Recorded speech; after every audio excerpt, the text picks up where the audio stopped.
1 Samuel chapter 17. Now the Philistines gathered their forces for war and assembled at Suchet in Judah. They pitched camp at Ephes-dammim, between Suchet and Azekah.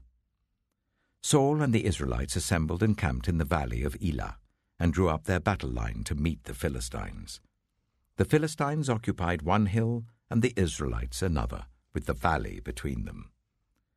A champion named Goliath, who was from Gath, came out of the Philistine camp.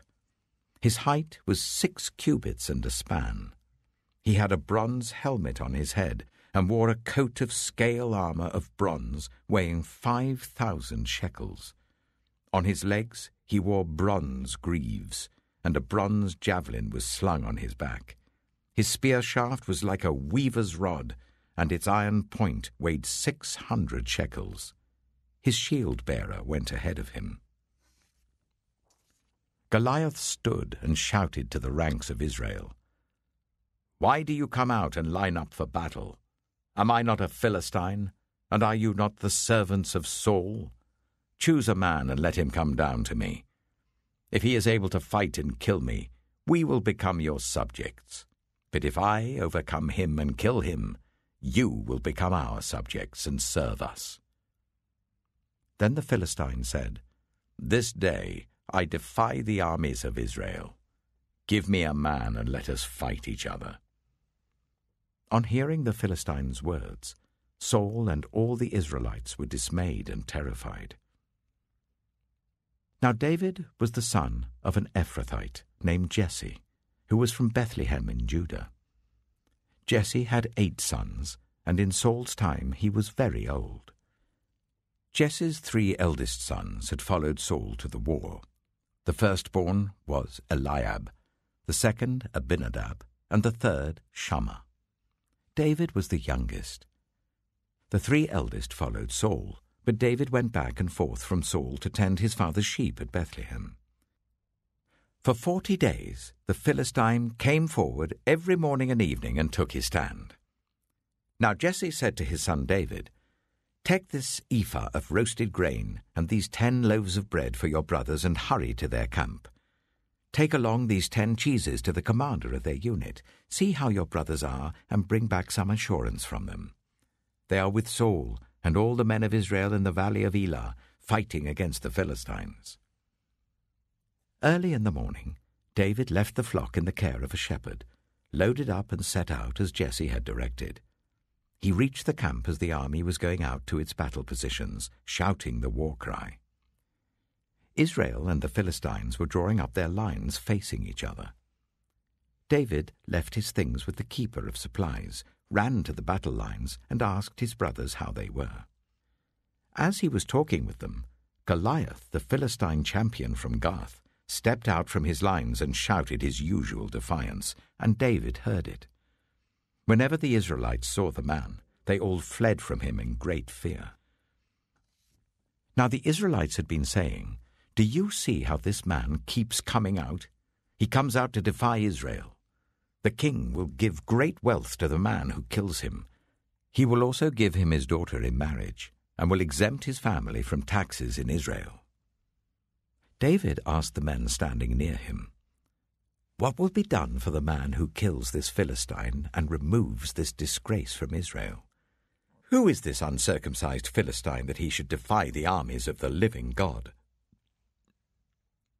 They repeated to him what they had been saying, and told him, "This is what will be done for the man who kills him."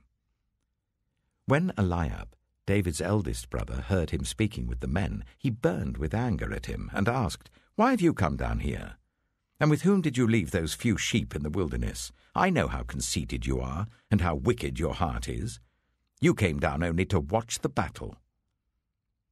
"Now what have I done?" said David. "Can't I even speak?" He then turned away to someone else and brought up the same matter, and the men answered him as before. What David said was overheard and reported to Saul, and Saul sent for him. David said to Saul, "Let no one lose heart on account of this Philistine. Your servant will go and fight him." Saul replied, You are not able to go out against this Philistine and fight him. You're only a young man, and he has been a warrior from his youth." But David said to Saul, "Your servant has been keeping his father's sheep. When a lion or a bear came and carried off a sheep from the flock, I went after it, struck it, and rescued the sheep from its mouth. When it turned on me, I seized it by its hair, struck it, and killed it. Your servant has killed both the lion and the bear. This uncircumcised Philistine will be like one of them, because he has defied the armies of the living God. The Lord who rescued me from the paw of the lion and the paw of the bear will rescue me from the hand of this Philistine." Saul said to David, "Go, and the Lord be with you." Then Saul dressed David in his own tunic. He put a coat of armor on him and a bronze helmet on his head. David fastened on his sword over the tunic and tried walking around because he was not used to them. "I cannot go in these," he said to Saul, "because I'm not used to them." So he took them off. Then he took his staff in his hand, chose 5 smooth stones from the stream, put them in the pouch of his shepherd's bag, and, with his sling in his hand, approached the Philistine.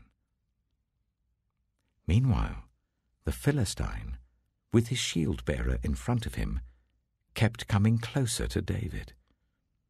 He looked David over and saw that he was little more than a boy, glowing with health and handsome, and he despised him. He said to David, "Am I a dog, that you come at me with sticks?" And the Philistine cursed David by his gods. "Come here," he said, "and I'll give your flesh to the birds and the wild animals." David said to the Philistine, "You come against me with sword and spear and javelin, but I come against you in the name of the Lord Almighty, the God of the armies of Israel, whom you have defied. This day the Lord will deliver you into my hands, and I'll strike you down and cut off your head. This very day I will give the carcasses of the Philistine army to the birds and the wild animals, and the whole world will know that there is a God in Israel. All those gathered here will know that it is not by sword or spear that the Lord saves, for the battle is the Lord's, and he will give all of you into our hands." As the Philistine moved closer to attack him, David ran quickly towards the battle line to meet him. Reaching into his bag and taking out a stone, he slung it and struck the Philistine on the forehead. The stone sank into his forehead, and he fell face down on the ground. So David triumphed over the Philistine with a sling and a stone. Without a sword in his hand, he struck down the Philistine and killed him. David ran and stood over him. He took hold of the Philistine's sword and drew it from the sheath. After he killed him, he cut off his head with the sword. When the Philistines saw that their hero was dead, they turned and ran. Then the men of Israel and Judah surged forward with a shout and pursued the Philistines to the entrance of Gath and to the gates of Ekron. Their dead were strewn along the Shearaim road to Gath and Ekron. When the Israelites returned from chasing the Philistines, they plundered their camp. David took the Philistine's head and brought it to Jerusalem. He put the Philistine's weapons in his own tent. As Saul watched David going out to meet the Philistine, he said to Abner, commander of the army, "Abner, whose son is that young man?" Abner replied, "As surely as you live, your majesty, I don't know." The king said, "Find out whose son this young man is." As soon as David returned from killing the Philistine, Abner took him and brought him before Saul, with David still holding the Philistine's head. "Whose son are you, young man?" Saul asked him. David said, "I am the son of your servant Jesse of Bethlehem."